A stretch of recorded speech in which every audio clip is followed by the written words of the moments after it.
¿Qué tienen en común países como Ecuador, Colombia, Venezuela y en Centroamérica, Guatemala, Honduras y México? Sí, definitivamente el flagelo del narcotráfico. Innodefensa. Seguridad. Geopolítica y estrategia.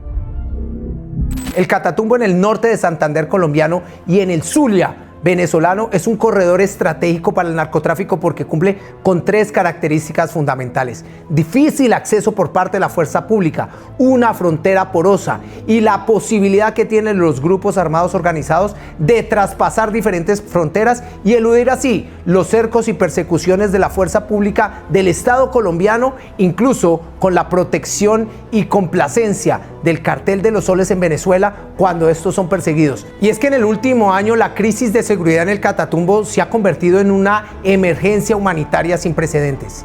100.000 ciudadanos de los dos lados de la frontera han sido desplazados de sus hogares, teniendo que buscar refugios en grandes capitales, de forma especial en Cúcuta, la capital del departamento del norte de Santander, teniendo que habitar refugios improvisados y dejando sus parcelas de tierra que les generaban seguridad alimentaria durante décadas. Y hoy nos enfrentamos a un conflicto que tiene múltiples actores.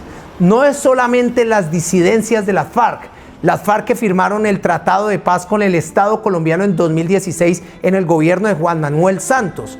Esas disidencias de las FARC que hoy se hacen llamar Frente 33 se están enfrentando a un nuevo grupo armado en la zona que ha llegado para colonizar y desplazar y, por qué no decirlo, aniquilar a esas disidencias de las FARC.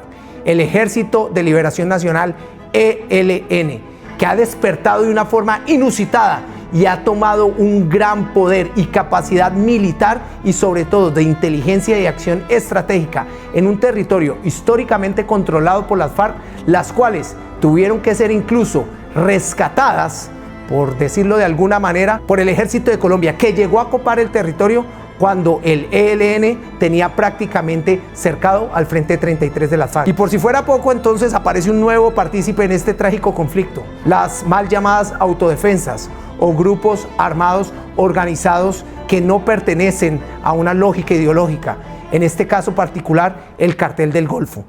Y antes de seguir con la explicación, si te ha gustado lo que hemos hablado de seguridad, defensa y geopolítica, no olvides seguirnos aquí. Clic en la campanita en Innodefensa. Tu apoyo es muy importante para continuar con este proyecto. Ahora continuemos con lo que nos interesa. Y es que este escenario geopolítico ahora nos trae tres escenarios y tres preguntas que debemos responder a toda costa. La primera y la que más llega a la mente de la gente es: ¿qué va a pasar ahora después de la extracción del dictador Maduro de Venezuela el pasado 3 de enero del 2026?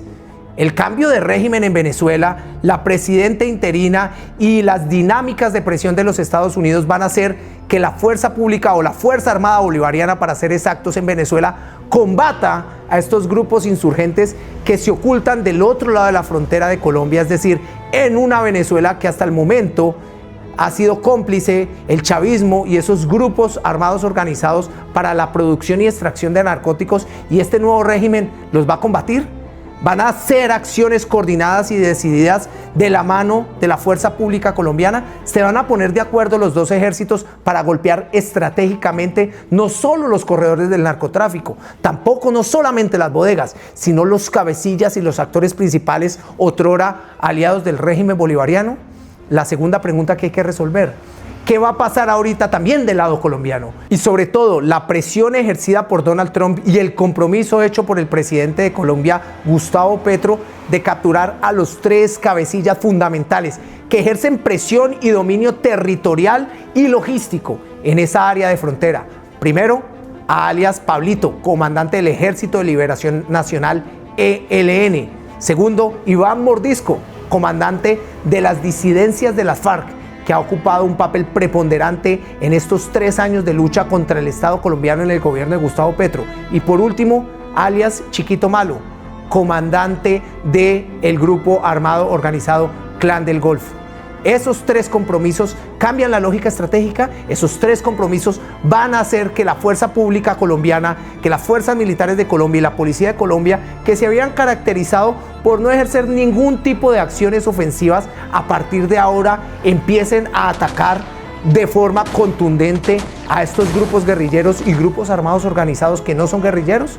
Podemos esperar posiblemente que la operación de bombardeo realizada por la Fuerza Aérea Colombiana y el copamiento en territorio realizado por el Ejército Nacional a partir de una operación aerotransportada para realizar capturas, recuperación de armamento, elementos de inteligencia y sobre todo identificación de cuerpos de cabecillas dados de baja, que se realizó justamente la noche que el presidente Petro sale de la reunión con Donald Trump en la Casa Blanca, ¿será un hecho aislado o serán el inicio de un hecho recurrente, de una acción decidida de un ejército colombiano, de unas fuerzas militares colombianos que, si bien tienen la capacidad de realizar esos ataques contundentes contra estos grupos armados organizados en el territorio del Catatumbo y en la zona de frontera, no lo habían hecho por falta de voluntad política del gobierno Petro?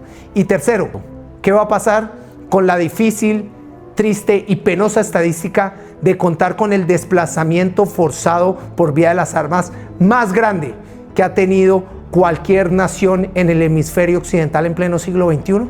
100.000 ciudadanos que han sido desplazados de sus hogares y sus territorios de lado y lado de la frontera, y que ahora, tal vez con un recrudecimiento del conflicto a partir de acciones ofensivas del Estado colombiano y de la hipótesis número 1 de acciones ofensivas también del Estado venezolano, ¿podría esto afectar esta dinámica de sufrimiento de los ciudadanos en frontera? ¿Aumentaría esto el desplazamiento? ¿Aumentarían esto los asesinatos selectivos de pobladores de ese territorio, como ya lo vimos en esa fatídica jornada que quedó documentada en videos donde el ELN tocaba las puertas de las casas y sacaba de las casas a personas que acusaban de ser colaboradores de las FARC o que se habían desmovilizado en el proceso de paz con el gobierno nacional en el 2016? La decisión la tomó tras los cruentos hechos de violencia que ese grupo protagonizó en la región del Catatumbo, en norte de Santander, en su guerra contra las disidencias de las FARC.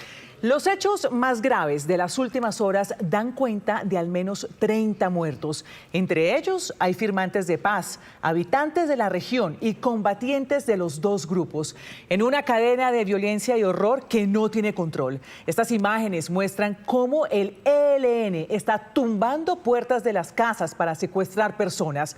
La Defensoría habla de 20 plagiados, entre ellos 10 mujeres. Son las tres inquietudes que nos acechan, que nos aquejan y que nos deben preocupar a los analistas de la seguridad, la defensa y la geopolítica en un escenario tan importante como es la geopolítica del narcotráfico en el siglo XXI, con los protagonistas principales en Latinoamérica, Colombia, Venezuela y, por qué no decirlo, con un México que es finalmente quien compra y distribuye al mayor consumidor de narcóticos del mundo, la gran potencia de los Estados Unidos de América.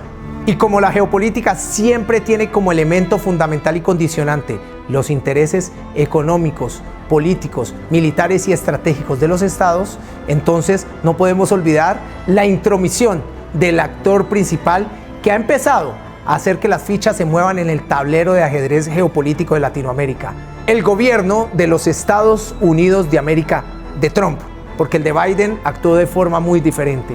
Mientras Joe Biden liberó de prisión a los sobrinos de Nicolás Maduro con el compromiso por parte del dictador venezolano de realizar elecciones libres y democráticas y entregar el poder si perdía, y después de recibir a sus sobrinos y recibir a su testaferro Alex Saab, torció ese compromiso y ridiculizó al presidente Biden en la escena internacional.